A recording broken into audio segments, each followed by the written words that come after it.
ओम नमो भगवते वासुदेवाय। भगवान बृहस्पति देव की पूजा अर्चना के लिए बृहस्पतिवार को व्रत करके बृहस्पतिवार व्रत की कथा का श्रवण करना चाहिए। बृहस्पतिवार का व्रत करने और व्रत कथा सुनने से स्त्री पुरुषों की सभी मनोकामनाएं पूरी होती है। इस व्रत से धन संपत्ति की प्राप्ति होती है, निसंतानों को पुत्र प्राप्ति होती है, परिवार में सुख शांति बनी रहती है, सभी आनंद पूर्वक रहते हैं। अब आइए सुनते हैं बृहस्पतिवार व्रत कथा। प्राचीन समय की बात है। भारत में एक राजा राज्य करता था। वह बड़ा प्रतापी तथा दानी था। वह नित्य प्रति मंदिर में भगवत दर्शन करने जाता था। वह ब्राह्मण और गुरु की सेवा किया करता था। उसके द्वार से कोई भी याचक निराश होकर नहीं लौटता था। वह प्रत्येक गुरुवार को व्रत रखता एवं पूजन करता था। हर दिन गरीबों की सहायता करता था। परंतु यह सब बातें उसकी रानी को अच्छी नहीं लगती थी। वह न तो व्रत करती और न किसी को एक भी पैसा दान में देती थी। वह राजा से भी ऐसा करने को मना किया करती थी। एक समय की बात है। राजा शिकार खेलने वन को चले गए। घर पर रानी और दासी थी। उस समय गुरु बृहस्पति साधु का रूप धारण कर राजा के दरवाजे पर भिक्षा मांगने आए। साधु ने रानी से भिक्षा मांगी तो वह कहने लगी, हे साधु महाराज, मैं इस दान और पुण्य से तंग आ चुकी हूँ। इस कार्य के लिए तो मेरे पति देव ही बहुत हैं। अब आप ऐसी कृपा करें कि सारा धन नष्ट हो जाए तथा मैं आराम से रह सकूं। साधु रूपी बृहस्पति देव ने कहा, हे देवी, तुम बड़ी विचित्र हो। संतान और धन से कोई दुखी नहीं होता है, इसको सभी चाहते हैं। पापी भी पुत्र और धन की इच्छा करता है। अगर तुम्हारे पास धन अधिक है तो भूखे मनुष्यों को भोजन कराओ, प्याऊ लगाओ, ब्राह्मणों को दान दो, धर्मशालाएं बनवाओ, कुआं, तालाब, बावड़ी, बाग, बगीचे आदि का निर्माण कराओ तथा निर्धनों की कुंवारी कन्याओं का विवाह कराओ। साथ ही यज्ञ आदि करो। इस प्रकार के कर्मों से आपके कुल का और आपका नाम परलोक में सार्थक होगा एवं स्वर्ग की प्राप्ति होगी। परंतु रानी साधु की इन बातों से खुश नहीं हुई। उसने कहा, हे साधु महाराज, मुझे ऐसे धन की आवश्यकता नहीं जिसको मैं अन्य लोगों को दान दूं तथा जिसको रखने और संभालने में ही मेरा सारा समय नष्ट हो जाए। साधु ने कहा, हे देवी, यदि तुम्हारी ऐसी इच्छा है तो जैसा मैं तुम्हें बताता हूँ तुम वैसा ही करना। बृहस्पतिवार के दिन घर को गोबर से लिपना, अपने केसों को पीली मिट्टी से धोना, केसों को धोते समय स्नान करना, राजा से कहना वह हजामत करवाए, भोजन में मांस मदिरा खाना, कपड़ा धोबी के यहाँ धुलने देना। इस प्रकार 7 बृहस्पतिवार करने से तुम्हारा धन नष्ट हो जाएगा। यह कहकर साधु महाराज रूपी बृहस्पति देव अंतर ध्यान हो गए। रानी ने साधु के कहने के अनुसार 7 बृहस्पतिवार तक वैसा ही करने का विचार किया। साधु के बताए अनुसार कार्य करते हुए केवल 3 बृहस्पतिवार ही बीते थे कि उसकी समस्त धन संपत्ति नष्ट हो गई। भोजन के लिए दोनों समय परिवार तरसने लगा तथा सांसारिक भोगों से दुखी रहने लगा। तब वह राजा रानी से कहने लगा कि हे रानी, तुम यहाँ पर रहो, मैं दूसरे देश को जाता हूँ, क्योंकि यहाँ पर मुझे सभी मनुष्य जानते हैं, इसलिए मैं यहाँ कोई कार्य नहीं कर सकता। मैं अब परदेश जा रहा हूँ, वहाँ कोई काम धंधा करूंगा, शायद हमारे भाग्य बदल जाए। ऐसा कहकर राजा परदेश चला गया। वह वहाँ जंगल से लकड़ी काट कर लाता और शहर में बेचता। इस तरह जीवन व्यतीत करने लगा। इधर राजा के बिना रानी और दासियां दुखी रहने लगी। किसी दिन भोजन मिलता और किसी दिन जल पीकर ही रह जाती। एक समय रानी और दासियों को 7 दिन बिना भोजन के व्यतीत करना पड़ा। तो रानी ने अपने दासी से कहा, हे दासी, यहाँ पास के ही नगर में मेरी बहन रहती है। वह बड़ी धनवान है, तू उसके पास जा और वहां से 5 सेर बेझर मांग कर ले आ, जिससे कुछ समय के लिए गुजर हो जाए। दासी रानी की बहन के पास गई। रानी की बहन उस समय पूजा कर रही थी। बृहस्पतिवार का दिन था। दासी ने रानी की बहन से कहा, हे रानी, मुझे आपकी बहन ने भेजा है, मुझे 5 सेर बेझर दे दो। दासी ने यह बात अनेक बार कही, परंतु रानी की बहन ने कोई उत्तर नहीं दिया, क्योंकि वह उस समय बृहस्पतिवार की कथा सुन रही थी। जब दासी को रानी की बहन से कोई उत्तर नहीं मिला तो वह बहुत दुखी हुई। उसे क्रोध भी आया। वह लौटकर रानी से बोली, हे रानी, आपकी बहन बहुत ही धनी स्त्री है। वह छोटे लोगों से बात भी नहीं करती। मैंने उससे कहा तो उसने कोई उत्तर नहीं दिया। मैं वापस चली आई। रानी बोली, हे दासी, इसमें उसका कोई दोष नहीं है। जब बुरे दिन आते हैं तब कोई सहारा नहीं देता। अच्छे बुरे का पता विपत्ति में ही लगता है। जो ईश्वर की इच्छा होगी वही होगा। यह सब हमारे भाग्य का दोष है। उधर रानी की बहन ने सोचा कि मेरी बहन की दासी आई थी, परंतु मैं उससे नहीं बोली। इससे वह बहुत दुखी हुई होगी। अतः कथा सुन और भगवान विष्णु का पूजन समाप्त कर वह अपनी बहन के घर आई और कहने लगी, हे बहन, मैं बृहस्पतिवार का व्रत कर रही थी।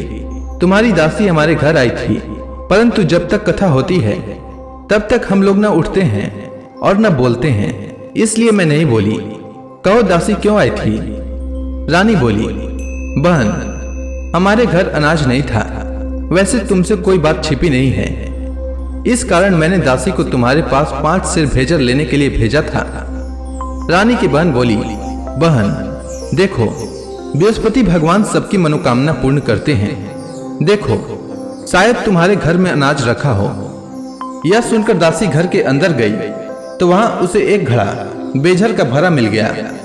उसे बड़ी हैरानी हुई क्योंकि उसने एक एक बर्तन देख लिया था। उसने बाहर आकर रानी को बताया।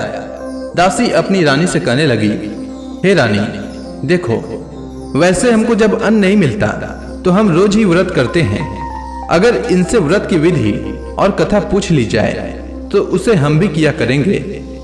दासी के कहने पर रानी ने अपनी बहन से बृहस्पतिवार व्रत के बारे में पूछा। उसकी बहन ने बताया, हे रानी बहन, बृहस्पतिवार को सूर्योदय से पूर्व उठकर स्नान करके बृहस्पतिवार का व्रत करना चाहिए, लेकिन उस दिन सिर नहीं धोना चाहिए। बृहस्पतिवार के व्रत में चने की दाल और मुनक्का से विष्णु भगवान का केले के वृक्ष की जड़ में पूजन करें तथा दीपक जलाएं। उस दिन एक ही समय भोजन करें। भोजन पीले खाद्य पदार्थ का करें तथा कथा सुने। इस प्रकार करने से गुरु भगवान प्रसन्न होते हैं, अन्न पुत्र धन देते हैं, मनोकामना पूर्ण करते हैं। व्रत और पूजन की विधि बताकर रानी की बहन अपने घर लौट गई। रानी और दासी दोनों ने निश्चय किया कि बृहस्पति देव भगवान का पूजन जरूर करेंगे। 7 दिन बाद जब बृहस्पतिवार आया तो उन्होंने व्रत रखा। घुड़साल में जाकर चना और गुड़ बीन लाई तथा उसी दाल से केले की जड़ तथा विष्णु भगवान का पूजन किया। अब भोजन पीला कहाँ से आए? दोनों बड़ी दुखी हुई, परंतु उन्होंने व्रत किया था, इस कारण बृहस्पति देव भगवान प्रसन्न थे। एक साधारण व्यक्ति के रूप में वे 2 थालों में सुंदर पीला भोजन लेकर आए और दासी को देकर बोले, हे दासी, यह भोजन तुम्हारे और रानी के लिए है, तुम दोनों करना। दासी भोजन पाकर बड़ी प्रसन्न हुई और रानी से बोली, रानी जी, भोजन कर लो। रानी को भोजन आने के बारे में कुछ पता नहीं था, इसलिए वह दासी से बोली, जा तू ही भोजन कर, क्योंकि तू हमारी व्यर्थ में हंसी उड़ाती है। दासी बोली, एक व्यक्ति भोजन दे गया है। रानी कहने लगी, वह भोजन तेरे लिए दे गया है, तू ही भोजन कर। दासी ने कहा, वह व्यक्ति हम दोनों के लिए 2 थालों में भोजन दे गया है, इसलिए मैं और आप दोनों ही साथ साथ भोजन करेंगी। दोनों ने गुरु भगवान को नमस्कार कर भोजन प्रारंभ किया। उसके बाद से वे प्रत्येक बृहस्पतिवार को गुरु भगवान का व्रत और पूजन करने लगी। बृहस्पति भगवान की कृपा से उनके पास धन हो गया, परंतु रानी फिर से पहले की ही तरह आलस्य करने लगी। तब दासी बोली, देखो रानी, तुम पहले भी इस प्रकार आलस्य करती थी। तुम्हें धन के रखने में कष्ट होता था, इस कारण सभी धन नष्ट हो गया। अब गुरु भगवान की कृपा से धन मिला है तो फिर तुम्हें आलस्य होता है। बड़ी मुसीबतों के बाद हमने यह धन पाया है, इसलिए हमें दान पुण्य करना चाहिए। तुम भूखे मनुष्यों को भोजन कराओ, प्याऊ लगवाओ, ब्राह्मणों को दान दो, कुआं तालाब बावड़ी आदि का निर्माण कराओ, मंदिर पाठशाला बनवाकर दान दो, कुंवारी कन्याओं का विवाह करवाओ। धन को शुभ कार्यों में खर्च करो, जिससे तुम्हारे कुल का यश बढ़े तथा स्वर्ग प्राप्त हो और पितृ प्रसन्न हो। दासी की बात मानकर रानी ने इसी प्रकार के कर्म करने प्रारंभ किए, जिससे उनका काफी यश फैलने लगा। एक दिन रानी और दासी आपस में विचार करने लगी कि न जाने राजा किस दशा में होंगे, उनकी कोई खोज खबर नहीं है। गुरु भगवान से उन्होंने प्रार्थना की और भगवान ने रात्रि में राजा को स्वप्न में कहा, हे राजा, उठ, तेरी रानी तुझको याद करती है, अब अपने देश को लौट जा।